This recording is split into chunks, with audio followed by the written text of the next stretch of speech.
ใน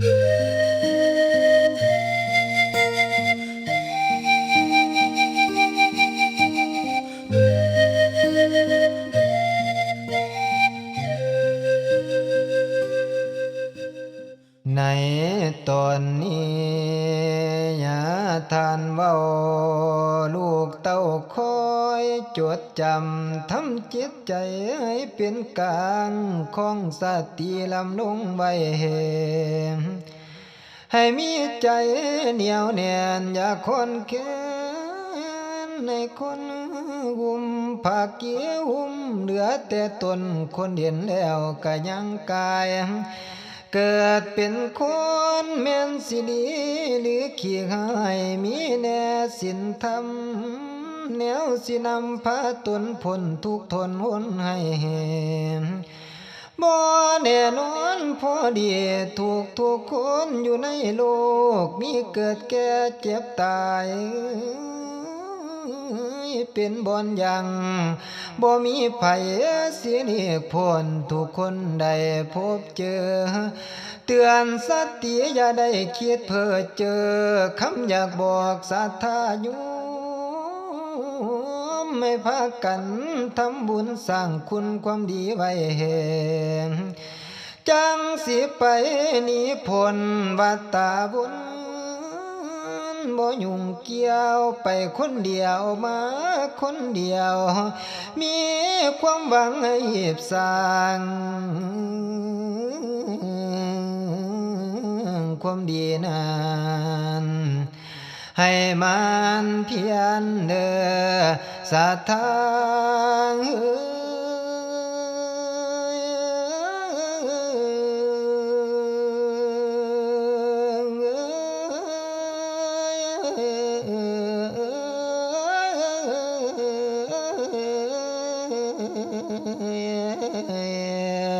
เดิ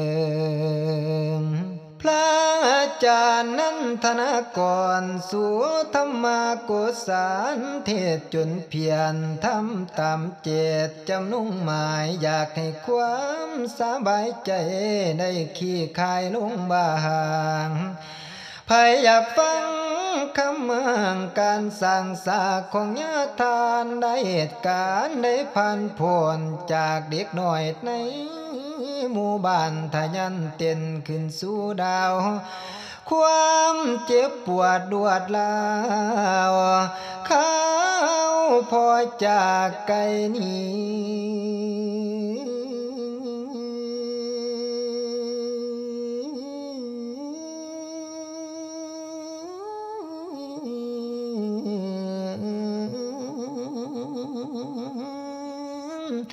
ตามวิธีของชีวิตอยู่ไป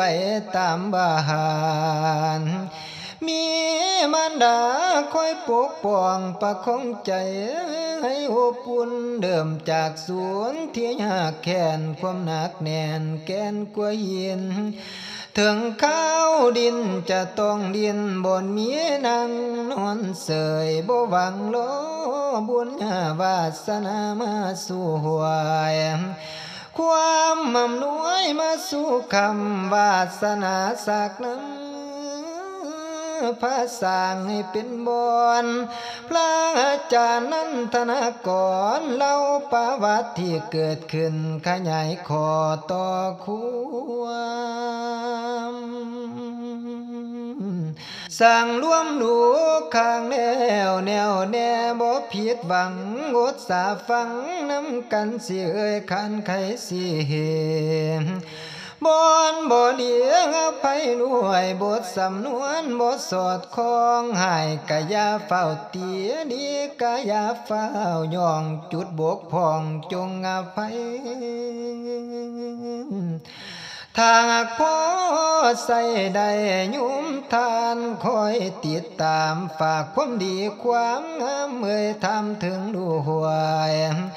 ช่วยกันเสียพักกันย่องทำน้องเดิมตั้งแต่เก่าทำน้องเล่าตั้งแต่กกแต่เขามาเว้าเล่าสู่ฟัง ก้าวในตอนที่สร้างประกอบส่วนอยู่ได้หันร่วมกันกับเศร้าพูดในดินแดนมีดีกา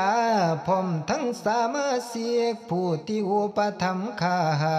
มเสื้อหนังเสือคำสอนให้ไต่ปีโดกยุกให้เพิ่นโหสมุดพำพ่อมงเฮียนนั่นกะพำกันจัดพิธีเห็นดีด้วยพร้อมกันหมู่ทุกที่ซุ่มสนคนลาวอยู่เมืองเซเนียโกเดือนโนเวมเบอร์วานีที่3พร้อมจังแม่นงา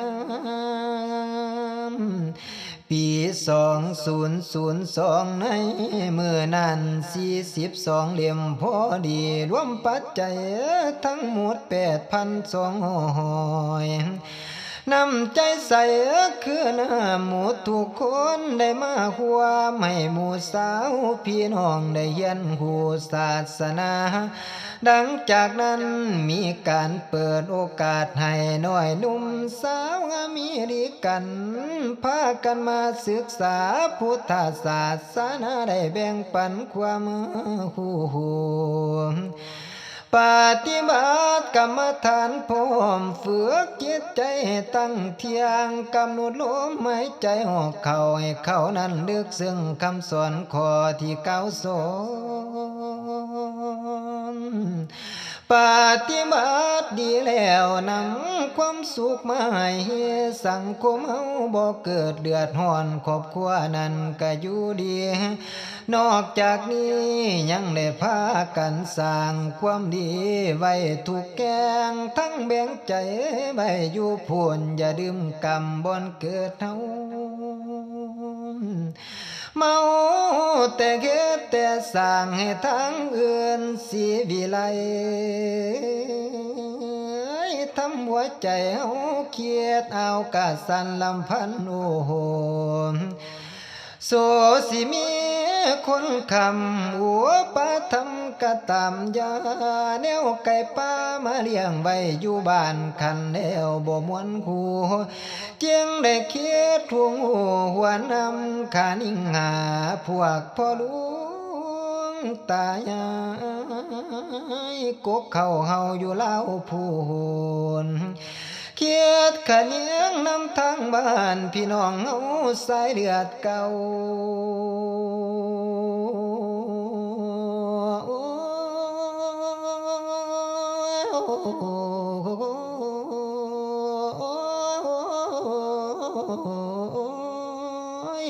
เกิดหอดเตียบกองเขาประตูเหล่าและโคกมองอาบน้ำหนองของบึงหวยลอยน้ำคลองย้ำคำทำให้คิดน้ำลำน้ำบ่เลิกบ่แล้วนั่นเป็นแป้วอยู่วางใจตามความฝันที่คิดไว้เคยฝันไฟมาโดนสิเป็นคนลืมตัวสิเป็นหัวลืมตีนทินเกิดมาสิลืมจอยเสียไปหาลอยหน้าพ่อปันป่านั้นลืมบวกพ่อปันหวกอยู่น้ำสิรอทาแต่หาฝนจนว่ามาเกิดได้ทบทวนใครเตือกตองอยากสนองบุญคุณตอบแทนแผ่นดินดาวบ่ว่าหนาวหรือร้อนบ่เคยนอนแต่เคยนั่งอดีตดังยังสะท้อนพ่อปานมอนนั้นห่วงมนจังได้วอนพวกพ้องพี่น้องอยู่อเมริกาแพ่ปัจจัย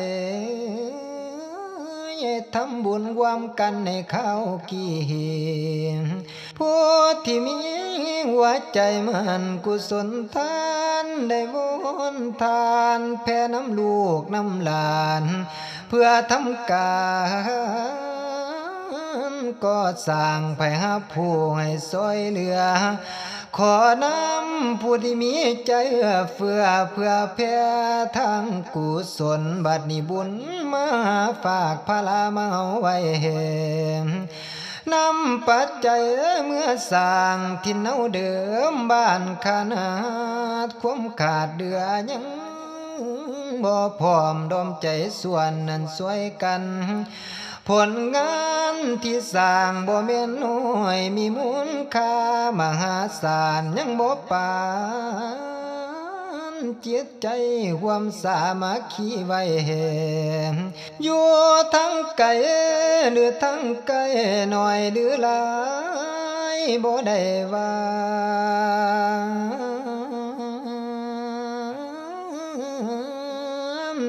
มีศรัทธาอยู่แล้วหาแนวกันก็บ่มีรอพระพุทธรูปในครั้งนี้มีมากศรัทธาทานขนาดน้ำบาพระเจ้าใหญ่องค์แสนมหาลาภไผได้ไปกราบก้มนิยมขึ้นบ่ลดลงอานิสงส์เลิศล้ำบ้านขนาดกะบุญหลายได้เพิ่นมาปฏิสถานถูกญาณพากันยองบุญคุณของญาทานเจ้าญาทานมหาบุพาทัญญวงศ์วงได้สร้างให้หมู่สูนให้กราบไหว้ตะพองเท่าสัวสิวันการทำเดียนั้นมีนาค่าเพื่อการศึกษาราคานั้นบ่ตกต่ำถ้าว่าเป็นผู้คำถือว่าเป็นผู้คำกุศลลำว่าค่าคุณได้ทั้งบุญคุณคำทำแต่สิ่งที่มันดีเกียรติศักดิ์ศรีเหลือสาไก่ดังกองลูกหลานพากันย่องมองว่าใจลำคามีแรงการศึกษามีน้ำกินน้ำใสวิไลลำเลือดสู่แนวพ่อปานำสร้างแก้วหลวงมาโพดนั้นโหดสงนี่คือความจงใจได้ทดแทนบอนเกิดกายของทหารสถานศึกษามีเพียงพร้อมสร้างขึ้นมาเป็น6อย่างแบ่งกันไว้ครบถ้วนหาไปมาได้อย่างสบายพุทธสิมาได้สร้างไว้ปัจจัยความสามัคคีผู้มีใจศรัทธาจากญาติโยมลูกหลานพ่อหอม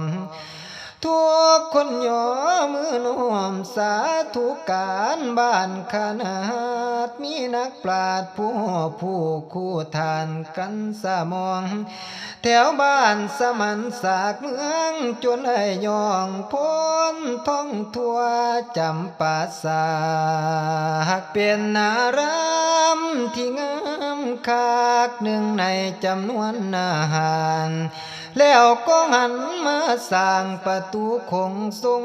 คุณค่างามสง่าสมราคาจ้างบนทางเข้าสู่อารามทุกด้านกำแพงรอบหอบปิดสนิททุกทิศทางวางลิงลายสง่างามยามเลจองไผได้เห็นพักกันย่องทั้งเมืองในต่างประเทศบ้านขนาดสังเกตเบิ่งคักแล้วเจริญขึ้นเพราะผู้นำญาทานมหาบุพาทัญญวงศ์เป็นผู้คำทำทุกอย่างด้วยความหวังสร้างเพื่อความสวยงามทำเพื่อการกุศลศาสตร์สิมาภายซอยฝากเป็นห้อยความทรงจำเอาไว้สิว่ายังอยู่ลูกหลานญาติโยมดุลหลังผู้ยังอยู่ขอให้สืบทอดไว้จนถึงเท่าอย่าทายทิ้งมีวัดงามวงเยียนนำสร้างคือดังดอกไม้จำหวดความงามจงเดินตามห้อยจะเลือกก้าวยังตามอย่ามีขาหาน พากันทำพากันสร้างคือกาบญาทานยังเคียงข้างอย่าวางปล่อยอย่าป่าให้ฝนหวามญาติย่อยหลบไว้ว่าซอยกันศาลาหงธรรมหรือหัวแจกว่านั้นสำคัญยิ่งหักษาเนเดื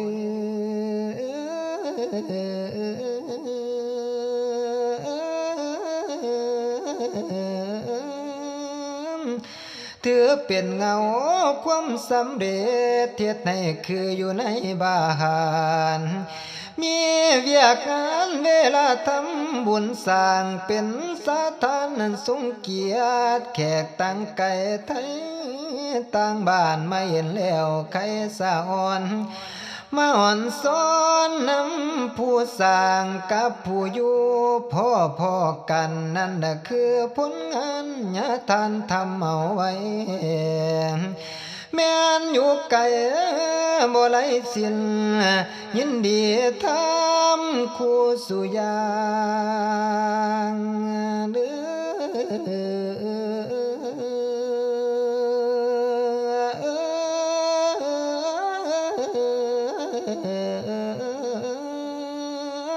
บ่เคยวางป่าปล่อยถิ่มป่าให้เศร้านั่นเก้ามองรวบรวมศรัทธาจากพี่น้องทั้งเมืองนอกและเมืองในได้ความเมียงความใจสวยเหลือเจือข้ามสิ่งที่ตามมานี่โดยมีผู้ต่างหน้าคือพระพ่อคุณจิตตาปัญญาเจ้าอาวาสเป็นคนได้ดิ่งล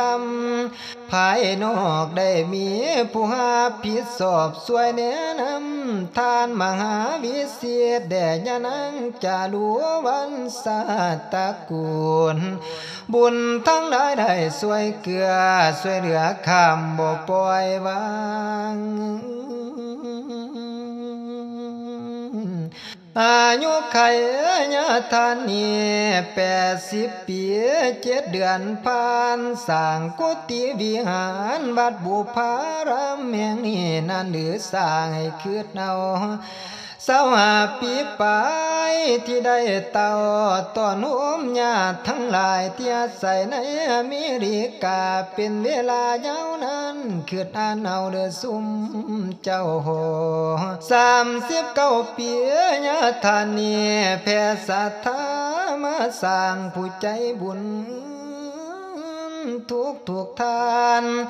การสั่งสายังบ่เสียเดียพอยมันยังข้างระวังใจปัญหาหลายรอบลานมันมาเบียดบ่ดื้อใด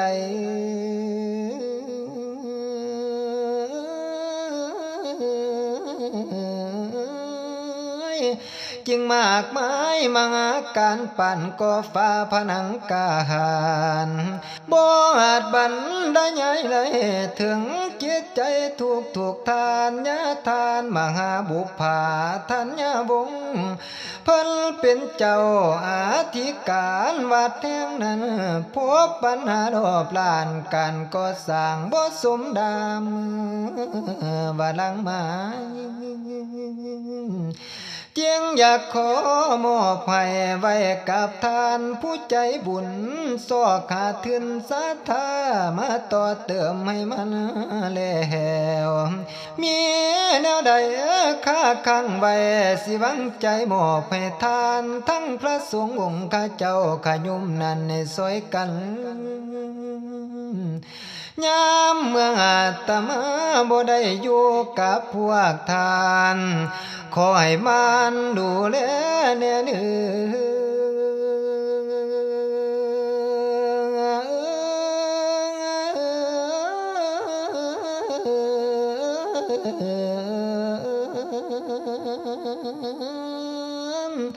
มาปัวแผ่ที่ยังค้าอยู่วัดบาบ่ทันแล้วเฮ็ดแต่คือในต้นคนขวายให้ตั้งเที่ยงขอเสียงญาทานนี่มีมุนกายกลมใจ ให้พระสงฆ์องค์ข้าเจ้ากับทั้งเราหลานเล่นจงซอยกันดูแลก็แป้งให้มันแล้ว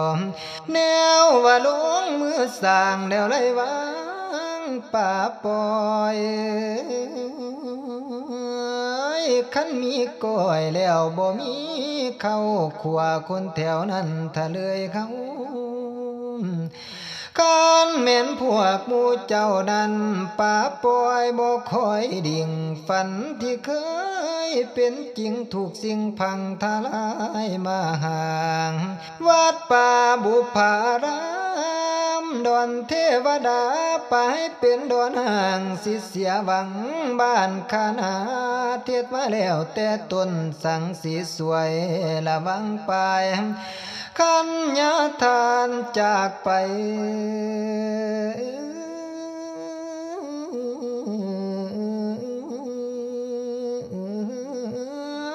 ขอให้พวกเจ้าจำชื่อไว้แนวใดที่ได้สั่งฝังใส่ใจเฮ็ดให้แน่นนั่นคือคอนตอกตะปูบ่แม่นเฮ็ดบ่ฮู้ได้นั่งอยู่แดวดูได้อย่าได้เสียสัจจะที่ลั่นวาจาไว้เว้าความใดคอยเป็นความนั้นคันอาสาแล้วป่าปล่อย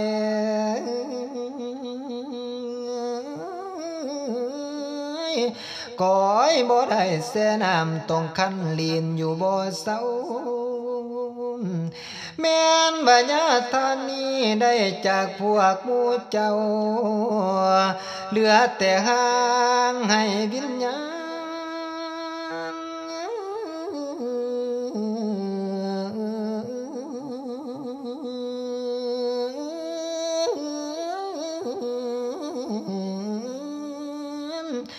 ฝากน้ำมูดลูกหลานให้หักแพงเบิ่งแย่งดูหวยตอนนี้ยังบ่ทันมวยเป็นแนวใดคือเก่านี่คือความปากเบามันขังคงอยู่บ่เศร้าละนาศรัทธา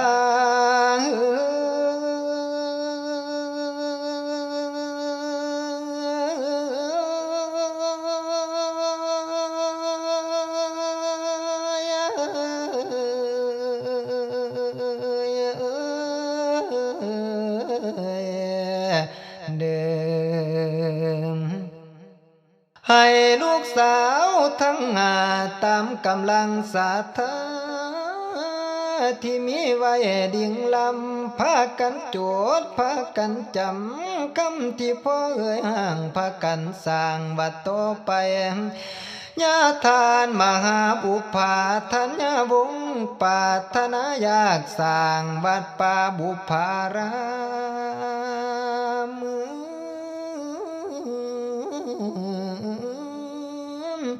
ให้งดงามสมใจปองคงคือสายตาทหารยามเมื่อสังขารสิ้นดวงวิญญาณได้ลอยลอง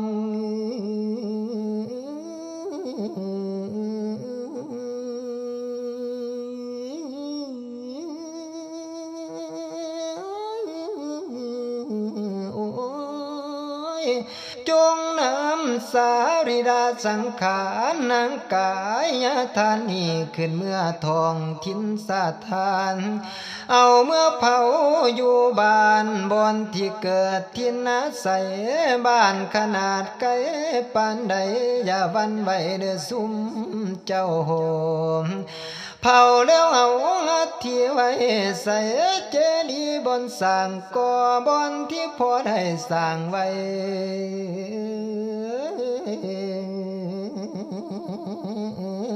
จำไว้คู่สู่คนเด้อลูกคำเด้